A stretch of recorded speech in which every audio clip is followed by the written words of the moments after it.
Alright, you guys, this is going to be sort of a desktop review of the Reflex Utilitool, and I'm going to also show you how to use it. I just got this in the mail. I wanted this for years, since like 2012 I think this thing came out. The only thing that really rivaled it was I think it was like the Royal tool that had like the ratchet in it.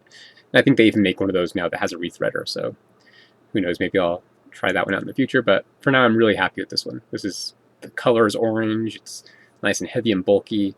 I feel like that thing's like a cool little glass breaker for like a car for an emergency or something. But let me just start off by showing you the tools.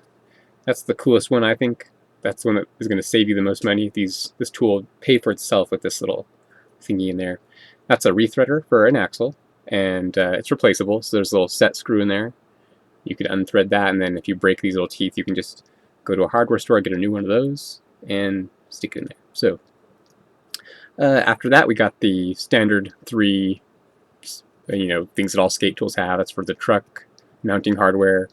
This is for the axle nuts, and this is for the kingpin. You also get a screwdriver, which I think is really cool.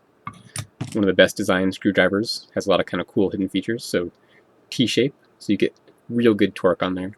You're not the L-shaped ones. I feel like you're kind of always like, wishing that it was this shape, basically. You get like the Crux style kingpin, like 6mm, I think that is, and then you get the Allen hardware mounting bolt. I think that's like probably 3mm, and then you get the, classic stab yourself in the hand tool. My favorite part of it, though, is that if you want to grip a board, I was always like finding a piece of a file or like a screwdriver blade or something. But on here, you can just kind of hold it like that and then rub it on there, and you can get your outline. So happy with that. The real reason why I was excited to get this, though, is I have these set of Thieve trucks here, and I really destroyed the axles on these. I don't know. I think with these are some Bones wheels. They're really, I think they're one of the thin profile ones from like 2014 or something. They were, and I didn't have enough washers for the axle nuts, so they just got obliterated. But let's see if I can maybe kind of show you. You can see how that one is gnarled up. You basically have to hammer the nuts on there, which, I've done in a pinch, but doesn't feel good to do that. So do not want to hammer on your nuts too much. But I'll show you how I use this to fix. I've never seen a video of someone actually using one of these to fix a pair of trucks and, not looking, stupid doing it. So I could oil these. Some people say you're going to need cutting fluid for this, but since the threads are actually already on there and you're not like cutting raw threads into a new piece of metal, I don't really think you need the cutting fluid. It's just going to make this thing gross to put in a backpack. And you see how skateboarding stuff is already, that there is fun. I have to wash my hands after this for sure. But hold this like this, and then I hold the truck like a screwdriver, because you want to have the axle be in line with the tool as best as possible, and both of these things are an awkward shape. And I know it's kind of a weird camera angle, but you just kind of deal with it. So what you want to do is stick this on there, and the mouth of this is tapered like a funnel, so you're not going to have to, it can account for some damage in the thread, basically. And you see there I have it. I just twisted it in there while putting a little bit of pressure, and then I make sure as I'm doing that it's like lined up and centered on all sides. So you can kind of see, no matter how I turn this, that axle's in the center of that hole. And then once you're pretty certain about that, give it a little bit of a turn, keep turning it, and keep eyeballing it, making sure it's actually like straight on there. You see, it might even have a little bit of a tilt to it, but it might just be the angle of the camera. I'm looking at this through the camera as well as looking at with my eyeballs. So, looking good here. And once you get a little bit of a turn, you want to back off a little bit, and that breaks the thread out. This is like sort of cutting some metal away, and then as you reverse it, it like chops that off. It like, gets rid of it. And there's a little space in here for those metal flakings to go into, so do not want to dump those on your bed or something. So give it a turn and back off. And it's going to be kind of hard to turn, but you will feel it cutting. And also you'll notice that it's threading into there as well, because it's sort of like a nut in its own right. So then you want to thread it all the way down to the base. I do about a turn forward, quarter turn back, turn forward, quarter turn back. And you see it's making good noises. I'm not hearing any cracking or crinkling or anything like that. It's feeling like it's threading in there, but also sort of cutting. And you'll see that and you'll notice there's little bits of dust and stuff building up, little metal shavings. So get those out with like a magnet or something later. And keep turning. Almost there, and you'll feel it kind of bottom out. And there we go. So that's about as much as I think I'll ever need to get a nut on here. You'll see it's all the way into the tool, and it's still, once again, as straight as can be. The more you go in there, the more certain you should be that it's incorrect. The further it goes in while it's cross-threaded, the more crooked it'll become. And on the first trucks I did, it even started out a little bit cross-threaded at first, and I just sort of backed it out and then restarted it off straight again, and I was okay. So you don't have to get it 100% perfect on the first try, but once you start threading it in there, you should be fairly certain that it's not cross-threaded. Anyway, so that's one thread done, and you can kind of see those are those shavings I talked about. And here I have a little Pringles lid here. Let's try and get these out. Alright, sorry if that was noisy. You'll see there, that is all the mushed over truck threading that was in the way. So throw this away somewhere safe where no one's going to breathe it or get it in their eyeballs. I have to put it inside like a bag or something. Get this over here. There we go. We'll put it in an old taco container.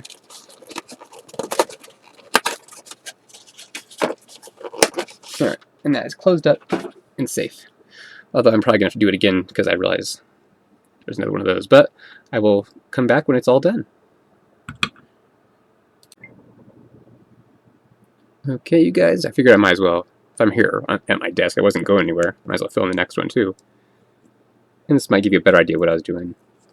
So you see here, this isn't rocket science, I'm not, getting any tools or calipers out. I just put it sort of straight and flat, as best I could against the desk. Had this thing, the truck coming down straight and as best I could, and now I'm fairly certain that it's starting to bite on in a uniform straight way. So this is, if I were to like back thread this a little bit, it just sort of comes out like that. And I put it back in, kind of just feel it, and see now I can rock this back and forth. So I do have the capacity right now to mess this up if I wanted to. But just keep pushing pressure, and I feel like that's the real secret, is just the pressure. Because once it gets to a certain point, the thread's are already on there, it wants to go. And here's what I was talking about earlier. This is an example of what you don't want. See, it's kind of crooked, and you can tell from that angle, very crooked. So once again, put pressure. Maybe I shouldn't have backed that off. Oh no, I got it.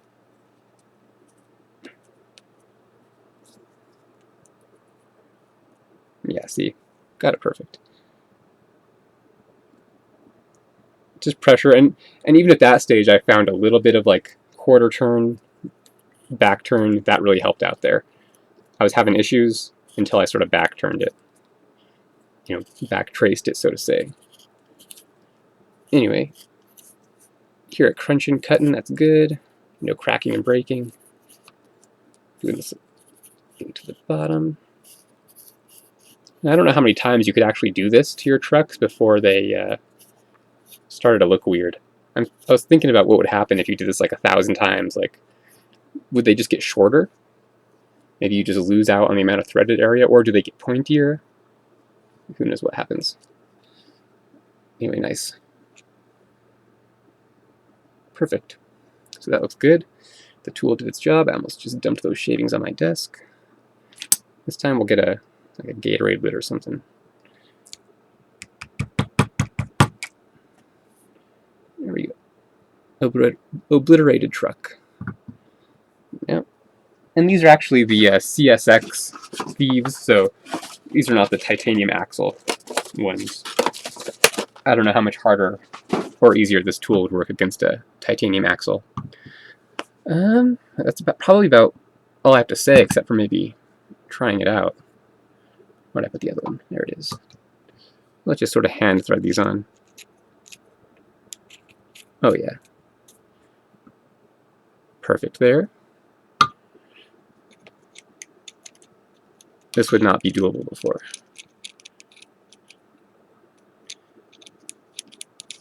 Oh yeah. Good there. 2 more here.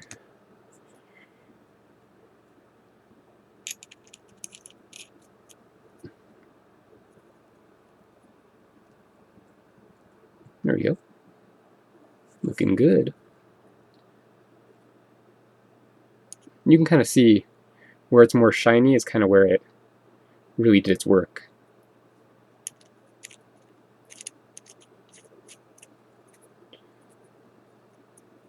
Perfect.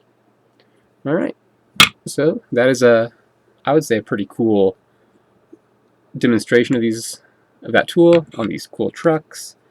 I'm going to get these all finished up. Actually, before I go, to make this just a really perfectly long review, this actually supposedly has a bearing puller, which I've always used the axles of the trucks, which maybe that's why mine are messed up. But there's that. It's an old skate warehouse bearing in there. Put that on there, and then, oh wow, perfect. These are pretty old wheels. Let's try and see if maybe the purple one's a little bit harder. Same kind of bearing. A little bit harder, but that's actually nice. It feels like it grips it kind of further down in the bearing. I don't know. And let's try the bearing press feature. So we could probably put that on the desk. Oh wow. Honestly, that was not that bad. These are kind of older wheels and these bearings have been there for a while, but I would not have been able to do that by hand before, so that's cool. Let's do this one too. I'll do it up here so you can kind of see. The way that works, it just kind of, it can't crush the bearing. If you were to use like a socket that was the wrong size, then you can crush that little shield. Or even if you were running raw bearings, you would smush the cages in there. This one, it can kind of only push on that first inner ring because the way the thing is machined there. It's kind of got like a little micro shoulder on it, so it can't, like this actual top surface here never even touches the bearing. Let me just try and show you that. Can't really see the light through there, but this can still spin and it's not really grinding against that, so that's cool. So anyway, let's push this down in there. Hopefully I don't destroy my little marble plate. Okay, no problem at all. That's nice. You can kind of hold it with this little T handle here, and you can kind of push down there. And time to go eat Cheetos. Anyway, hopefully someone got something out of this. I know I did. And go skate.